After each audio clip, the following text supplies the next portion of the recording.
سورہ ہود وہ سورہ جس کے بارے میں رسول اللہ صلی اللہ علیہ وآلہ وسلم نے ارشاد فرمایا کہ سورہ ہود نے مجھے بوڑھا کر دیا ہے۔ اس کا ٹائٹل نیم جو ہے حضرت ہود علیہ السلام کے نام کے اوپر جو رکھا گیا تھا، کیا لاجک ہے وہ سمجھتے ہیں، کیونکہ اس سورہ کے اندر جو خاص طور سے ہائی لائٹ کیا گیا ہے حضرت ہود علیہ السلام کا واقعہ، ان کی قوم عاد کا واقعہ، کس طرح سے ان کی قوم جو ہے بہت زیادہ تکبر کرتی تھی اپنے اوپر، کیونکہ ان کے پاس بہت زیادہ ٹیکنالوجیز، فیسلٹیز، ہر طرح کی پاور اللہ تعالیٰ نے انہیں دی ہوئی تھی۔ وہ بہت بڑے بڑے وہ گھر محلات بنایا کرتے تھے، تو ان کو تکبر تھا اس چیز کا، تو وہ خاص طور سے جو ہے ہائی لائٹ کیا ہے قصہ، تو اس وجہ سے اس کا نام جو ہے سورہ ہود رکھا گیا۔ اس کا آبجیکٹیو سمجھتے ہیں، یہ سورہ جو ہے مکی سورہ ہے، یہ جو ہے ہجرت سے پہلے نازل ہوئی تھی۔ مکہ کے اندر مسلمانوں پہ بہت زیادہ ظلم ہو رہا تھا،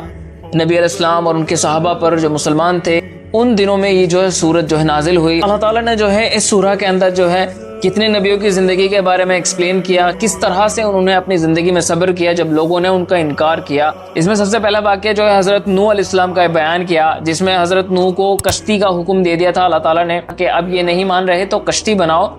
اپنے جو اہل ایمان ہیں ان کو کشتی پر سوار کرو، اور جو جاندار ہے ان میں سے جو جانور ہیں ان میں سے ایک جوڑا اٹھا لو۔ ایک طریقے سے اللہ تعالیٰ نے پوری دنیا کو ریفریش کر دیا تھا اس سیلاب کے اندر جو ہے۔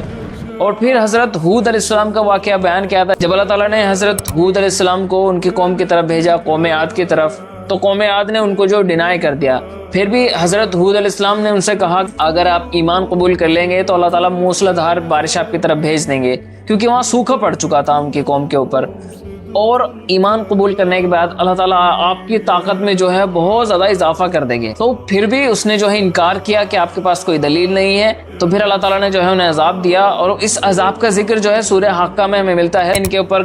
گھنے بادل، کالے بادل بھیجے، تو وہ سمجھنے لگے پہلے تو کہ یار یہ بارش ہوگی ہمارے پر، لیکن پھر اللہ تعالیٰ نے جو ہے ایسی ہوا چلائی، وہ اتنی شدت اور اتنی ٹھنڈی ہوا تھی نا، اس ہوا سے جو ہے نا ان کی باڈی اس طرح سے رہ گئی جیسے